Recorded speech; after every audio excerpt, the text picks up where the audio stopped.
The year was 1934, and newly elected Mayor Fiorello LaGuardia, a former World War I aviator, wanted more for New York City. In the midst of the Great Depression, 6-year-old Newark Airport was the busiest airport in the nation, and that bothered Mayor LaGuardia to no end as he waged a campaign to bring an airport to his city. Floyd Bennett Field in southern Brooklyn was initially chosen, but it wasn't accessible, and the depressed economy wasn't helping matters either. But Mayor LaGuardia was undeterred, and he wasn't above staging publicity stunts either, like in 1934 when he refused to disembark from a TWA flight at Newark because his ticket said New York. And there just happened to be a plane load of reporters on board as he insisted on going to New York, and so everyone was flown to Floyd Bennett Field.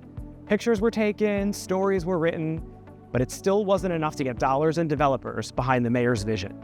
Finally, in 1937, after years of lobbying by the mayor, President Franklin Roosevelt authorized the construction of a new airport on Flushing Bay with a modest 105-acre airfield. Work began to enlarge and develop the airfield through a joint effort between the Federal Works Progress Administration and the City of New York. 2 years later, construction was complete, and on October 15, 1939, a crowd of 325,000 people showed up for the dedication of New York Municipal Airport. 17 days after the dedication, the airport was renamed New York Municipal Airport LaGuardia Field, and eventually, the parcel of land grew to 680 acres and came to be known simply as LaGuardia Airport. The first commercial flight landed on December 2, 1939, when a TWA DC-3 from Chicago touched down on a pristine runway, and within a year, much to the mayor's delight, LaGuardia became the busiest airport in the world. Now, LaGuardia has always had its challenges, especially being constrained by homes and highways and water, but we made the most of it. In those early years, the Marine Air Terminal took the marine part seriously, as the Pan Am Boeing 314, known as the Flying Boat, utilized Flushing Bay for takeoffs and landing. On June 1, 1947, the Port Authority leased the airport and began running it. We built a new terminal, we built an air traffic control tower, and traffic grew, as did the challenges. The terminal that was created for the 1939 World's Fair was replaced by a new terminal and a new World's Fair in 1964. That new terminal was 7 times larger than the terminal it replaced. But with traffic always growing, it eventually failed to meet the needs of modern travel. As air travel continued to evolve over the next few decades, investment in the airport, unfortunately, did not keep pace with those changes. And by the turn of the century, it was clear something had to be done. Fortunately, plans to redevelop LaGuardia Airport were well underway when our vice president had a less than pleasant visit here in 2014 and compared LaGuardia to something out of a third world country. Honestly, he wasn't wrong. LaGuardia had been underinvested in for years. Our focus was only on keeping the airport open and safe and compliant with federal regulations.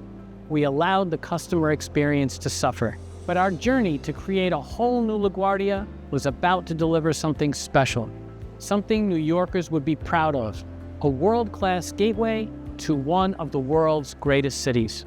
Long story short, we did it. We went from worst to first. Literally, our $8 billion redevelopment has given us a world-class airport. It is beautiful, it is functional, and the customer feedback has been overwhelmingly positive, even as our airport sees record-breaking passenger numbers that challenge us in new ways every day. The $8 billion public-private investment at LaGuardia Airport has paid off in every imaginable way, with a highly elevated customer experience and nationwide recognition. When we said a whole new LaGuardia, we meant it. And when we said it will be worth it, our passengers, industry experts, and the nation have affirmed it. The opening of the award-winning Terminal B was the first major milestone on our journey. Terminal B's dual sky bridges span over an active aircraft taxiway, making LaGuardia the first airport in the world to have such an amenity. Add to that the terminal's beautiful public art, a dazzling array of food and concession choices, and you can understand why passengers tell us they are thrilled to be offered a one-of-a-kind experience from curb to gate. Over at the new Terminal C, which Delta opened to passengers in June 2022, we delivered an expansive terminal that nearly doubled the size of the 2 terminals that it replaced.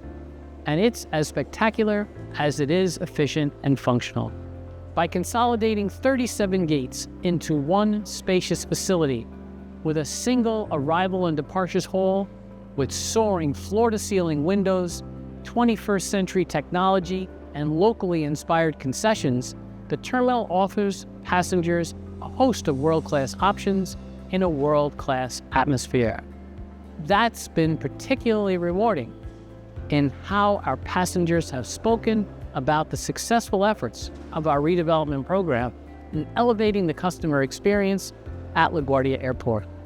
In fact, on October 22nd, LGA was named Best Airport in the United States by Forbes Travel Guide, based on a survey of 5,000 travel experts and frequent flyers, the latest in a long line of recent honors. In 2023, Airports Council International announced that LaGuardia has earned the 2023 Airport Service Quality Award for Best Airport of 25 to 40 million passengers in North America.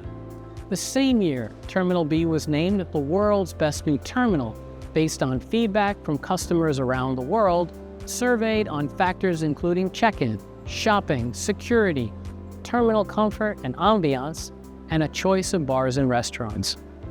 And it was the first terminal in America to achieve the highest global 5-star airport terminal rating from Skytrax. Terminal B also won UNESCO's Prix Versailles, the Global Architecture and Design Award for Best New Airport in the world, underscoring our promise to transform LaGuardia into a world-class facility, ranking among the best in the nation. So happy birthday, LGA, and best wishes for many, many more world-class years to come.